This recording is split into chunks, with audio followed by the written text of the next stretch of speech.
A message from His Majesty, the King of Canada. Un message de Sa Majesté, le Roi du Canada.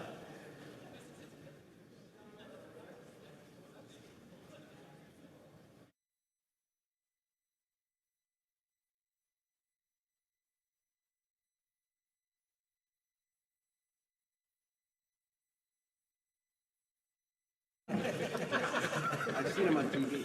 Mr. Speaker, a message from His Majesty the King. Monsieur le Président, un message de Sa Majesté le Roi. Admit the messenger. Faites entrer le messager.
Mr. Speaker, it is the pleasure of His Majesty, the King of Canada, that this honourable House attend him immediately in the chamber of the Senate. Monsieur le Président. Mr. Speaker, it is the pleasure of His Majesty, the King of Canada, that this honourable House attend the Senate chamber immediately.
May it please Your Majesty.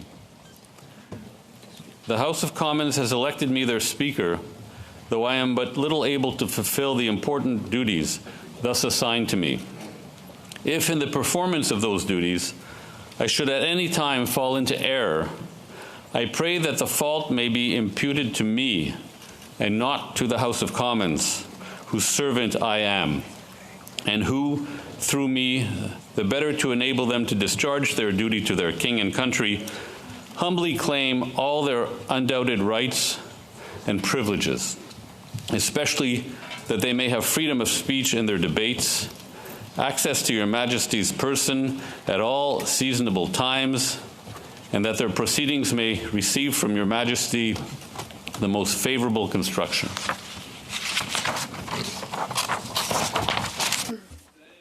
May it please Your Majesty, the House of Commons has elected me their Speaker, though I am but little able to fulfill the important duties thus assigned to me. If, in the performance of those duties, I should at any time fall into error, I pray that the fault may be imputed to me and not to the Commons, whose servant I am, and who, through me, the better to enable them to discharge their duty to their king and country, humbly claim all their undoubted rights and privileges, especially that they may have freedom of speech in their debates, access to Your Majesty's person at all seasonable times, and that their proceedings may receive from Your Majesty the most favorable construction.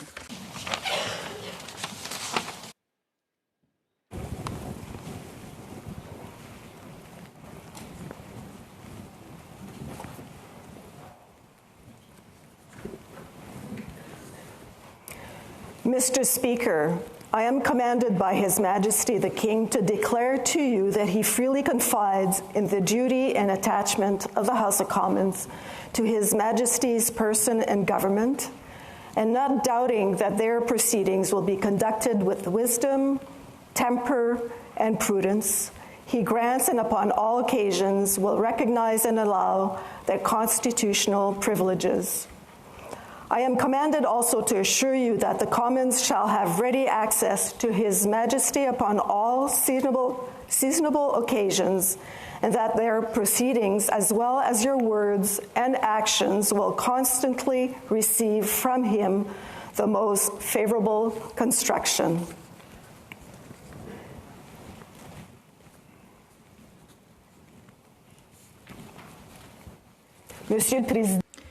Mr. Speaker, I am commanded by His Majesty the King to declare to you that he freely confides in the duty and attachment of the House of Commons to His Majesty's person and government, and not doubting that their proceedings will be conducted with wisdom, temper, and prudence, he grants, and upon all occasions will recognize and allow their constitutional privileges. I am commanded also to assure you that the Commons shall have ready access to His Majesty upon all seasonable occasions, and that their proceedings, as well as your words and actions, will constantly receive from Him the most favorable construction.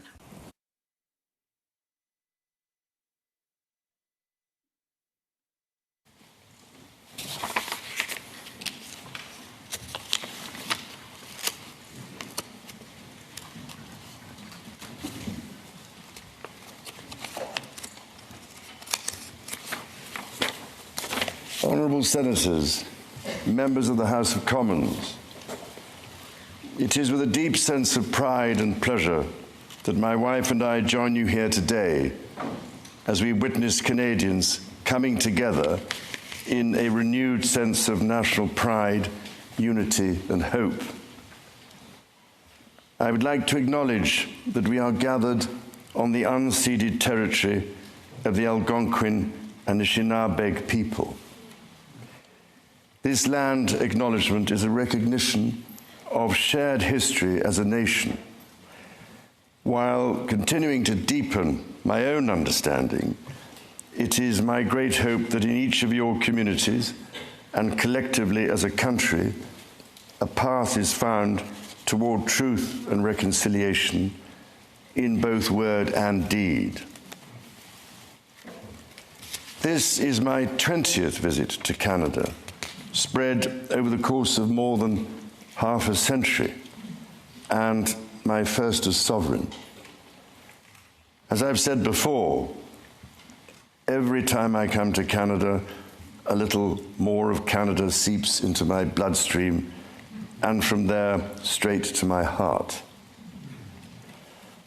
I've always had the greatest admiration for Canada's unique identity, which is recognized across the world for bravery and sacrifice in defense of national values and for the diversity and kindness of Canadians.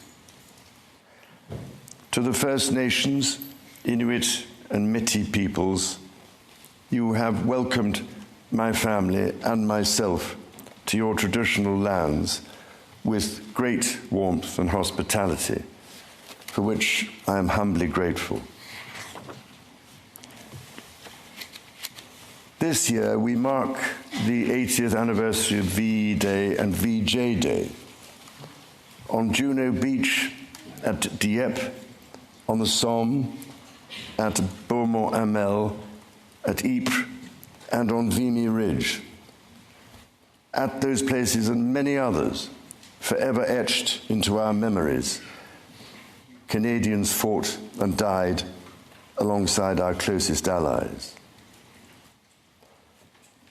Aujourd'hui, today, I see representatives from every part of Canada, from St. John's, Newfoundland and Labrador, to Victoria, British Columbia, and Arviat in Nunavut.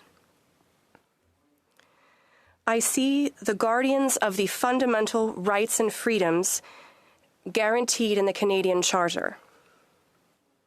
And as King, I thank you for your service to your fellow Canadians across the length and breadth of this vast and great nation. You speak for your communities, representing an incredible richness of cultures, languages, and perspectives. We owe it to this generation and those who succeed us to think and act for the greater good of all. While the world faces unprecedented challenges, generating uncertainties across the continents with regards to peace and stability, economics and climate change, your communities have the skills and determination to bring a wealth of solutions. En encourageant la collaboration, by fostering collaboration and engaging in respectful, constructive debates, you will ensure this government is capable of bold and fair action to support Canadians. It has been nearly 70 years since the Sovereign first opened Parliament. In the time since, Canada has dramatically changed, repatriating its constitution, achieving full independence, and witnessing immense growth.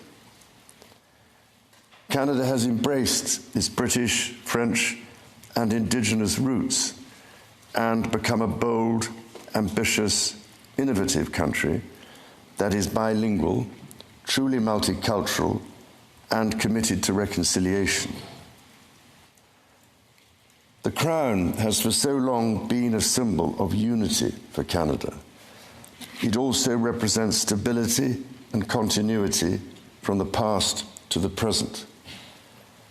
As it should, it stands proudly as a symbol of Canada today in all her richness and dynamism. When my dear late mother, Queen Elizabeth II, opened a new Canadian Parliament in 1957, the Second World War remained a fresh, painful memory. The Cold War was intensifying. Freedom and democracy were under threat. Canada was emerging as a growing economic power and a force for peace in the world.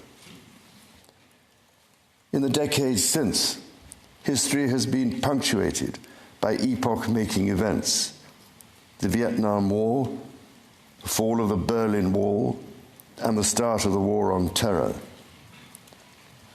Today, Canada faces another critical moment. Democracy, pluralism, the rule of law, self-determination, and freedom are values which Canadians hold dear, and ones which the government is determined to protect. the system of open global trade that, while not perfect, has helped to deliver prosperity for Canadians for decades, is changing. Canada's relationships with partners are also changing.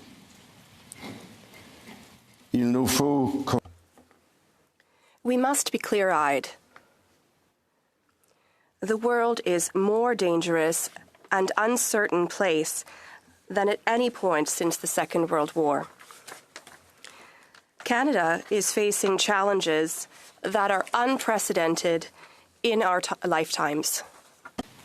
Many Canadians are feeling anxious and worried about the drastically changing world around them. Fundamental change is always unsettling. Yet this moment is also an incredible opportunity, an opportunity for renewal, an opportunity to think big and to act bigger, an opportunity for Canada to embark on the largest transformation of its economy since the Second World War. A confident Canada, which has welcomed new Canadians, including from some of the most tragic global conflict zones, can seize this opportunity by recognizing that all Canadians can give themselves far more than any foreign power on any continent can ever take away. And that by staying true to Canadian values, Canada can build new alliances and a new economy that serves all Canadians. The Prime Minister and the President of the United States, for example, have begun defining a new economic and security relationship between Canada and the United States, rooted in mutual respect and founded on common interests, to deliver transformational benefits for both sovereign nations. Simultanément, in parallel, the government is working to strengthen its relationships with reliable trading partners and allies around the world, recognizing that Canada has what the world needs and the values the world respects.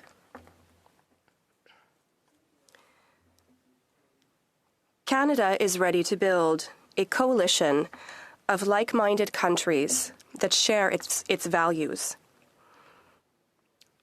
that believe in international cooperation and the free and open exchange of goods, services, and ideas. In this new, fast-evolving world, Canada is ready to lead.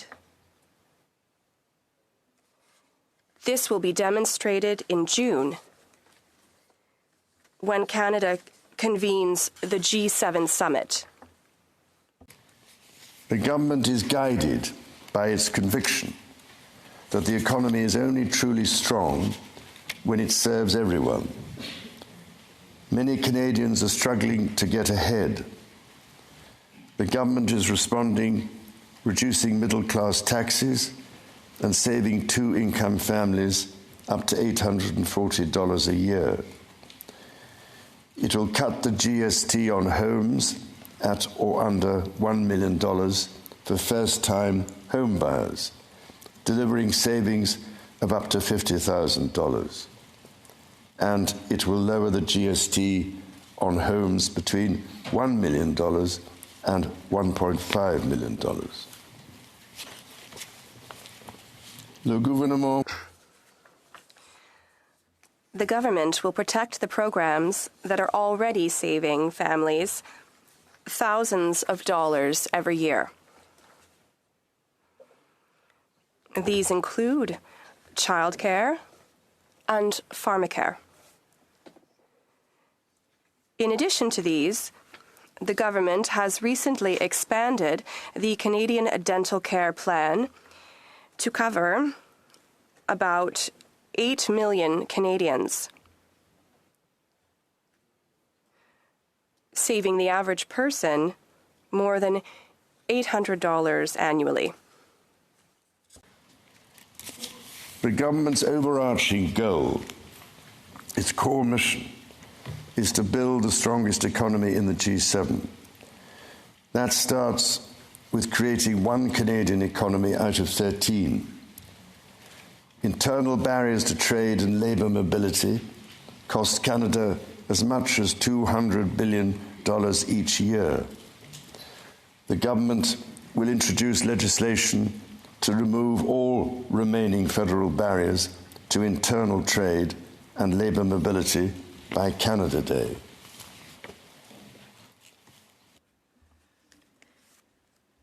Numerous premiers have already taken vital steps to break down provincial and territorial barriers to trade. Together, we will build on that progress to deliver free trade across the nation. This is critical to unlocking Canada's full economic potential, but it's not enough. To build Canada strong, the government is working closely with provinces, territories, and Indigenous peoples to identify and catalyse projects of national significance. Projects that will connect Canada, that will deepen Canada's ties with the world, and that will create high-paying jobs for generations. Given the pace of change and the scale of opportunities, speed is of the essence. Through the creation of a new major federal project office, the time needed to approve a project will be reduced from 5 years to 2, all while upholding Canada's world-leading environmental standards and its constitutional obligations to Indigenous peoples. The government will also strike cooperation agreements with every interested province and territory within 6 months to realise its goal of one project, one review. When Canadians come together, Canada builds things that last. Éliminer ces obstacles qui freinent. By removing these barriers that have held back our economy, we will unleash a new era of growth that will ensure we don't just survive ongoing trade wars, but emerge from them stronger than ever. It will enable Canada to become the world's leading energy superpower in both clean and conventional energy, to build an industrial strategy that will make Canada more globally competitive while fighting climate change, to build hundreds of thousands of good careers in the skilled trades, and to build Canada into the world's leading hub for science and innovation. Critically, the government will undertake a series of measures to help double the rate of home building while creating an entirely new housing industry, using Canadian technology, Canadian skilled workers, and Canadian lumber. The government will introduce measures to deliver affordable homes by creating Build Canada homes. This mission-driven organisation will act to accelerate the development of new affordable housing. It will invest in the growth of the prefabricated and modular housing industry, and it will provide significant financing to affordable home builders. The government will make the housing market work better, including by cutting municipal development charges in half for all multi-unit housing. The government will drive supply up to bring housing costs down. To be truly strong, Canada must be secure. To that end, the government will introduce legislation to enhance security at Canada's borders. Law enforcement and intelligence agencies will have new tools to stop the flow of fentanyl and its precursors. The Canada Border Services Agency will be given new powers to examine goods destined for export, to prevent the transport of illegal and stolen products, including cars. Le gouvernement protégera.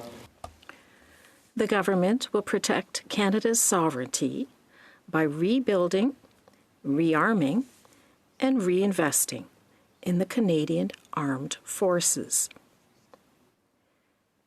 It will boost Canada's defense industry by joining Rearm Europe to invest in transatlantic security with Canada's European partners.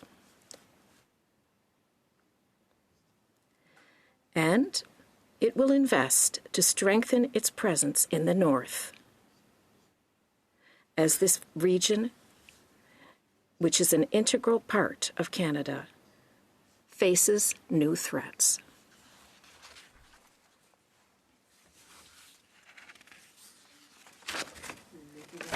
To protect Canadians and their sovereign rights from wherever challenges may come, at home or abroad. To keep communities safe, the government will hire 1,000 more RCMP personnel. It will change firearms licensing and strengthen enforcement of yellow and red flag laws. Weapons licenses for those convicted of intimate partner violence and those subject to protection orders will be revoked. Through the deployment of scanners, drones, and helicopters, additional personnel, and canine teams, the government will stem the tide of illegal guns and drugs across the border. It will take these steps while protecting the rights of law-abiding gun owners and Indigenous peoples' long-standing hunting traditions.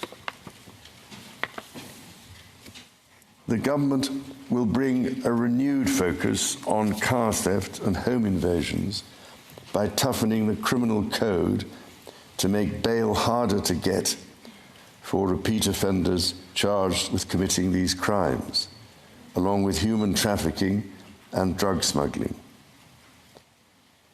During this time of great change, Canadians are uniting behind what makes Canada unique.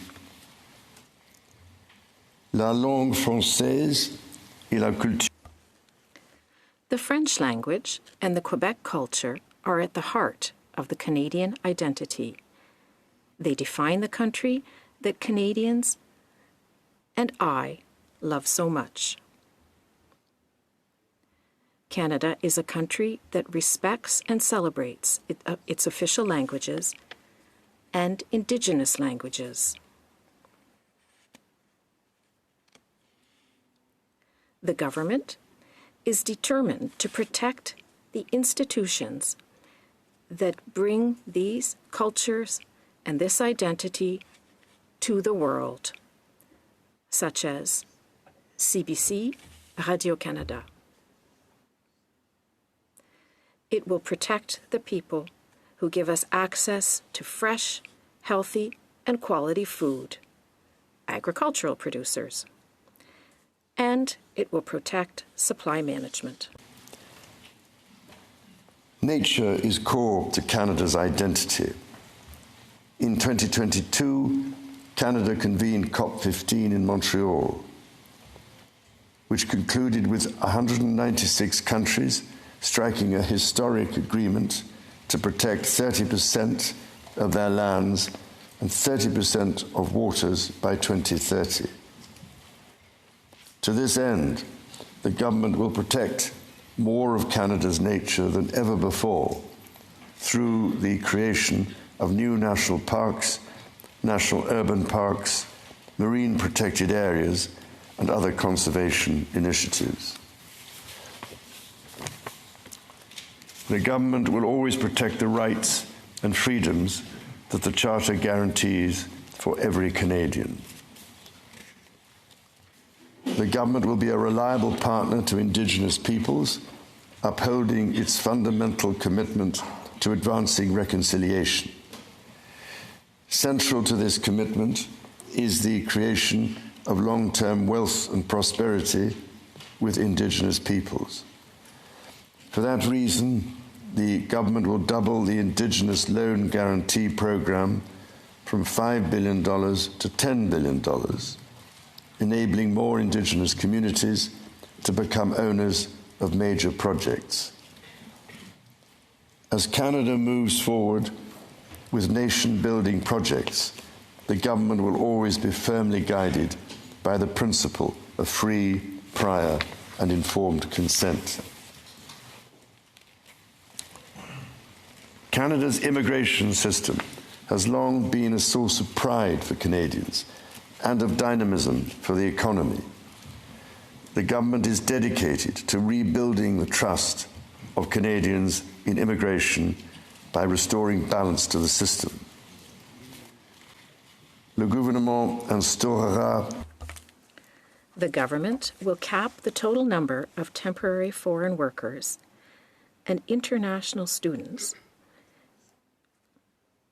to less than 5% of Canada's population by 2027. By doing this, the government will attract the best talent in the world to build our economy, while sending a clear message to Canadians working abroad that there is no better time to come home.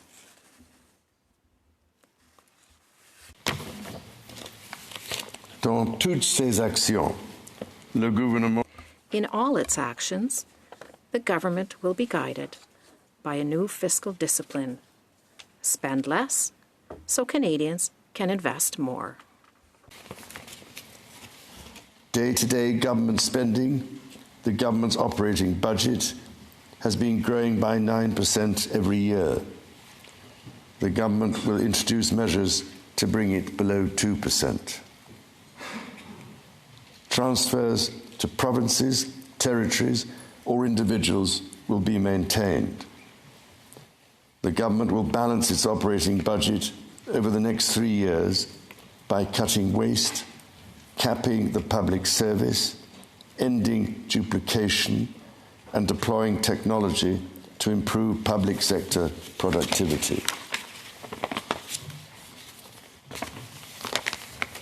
In parallel, the government will take a series of measures to catalyse new investment, to create better jobs and higher incomes for Canadians. The scale of the government's initiative will match the challenges of our times and the ambitions of Canadians. Honourable Senators, members of the House of Commons, when my dear late mother addressed your predecessors 7 decades ago, she said that in that age and against the backdrop of international affairs, no nation could live unto itself. It is a source of great pride that in the following decades, Canada has continued to set an example to the world in her conduct and values as a force for good. À vous. I wish to express to you and to the people of Canada my heartfelt gratitude, and that of my wife, for the warmth of the welcome which we have received. Some reminds us the true North is indeed strong and free.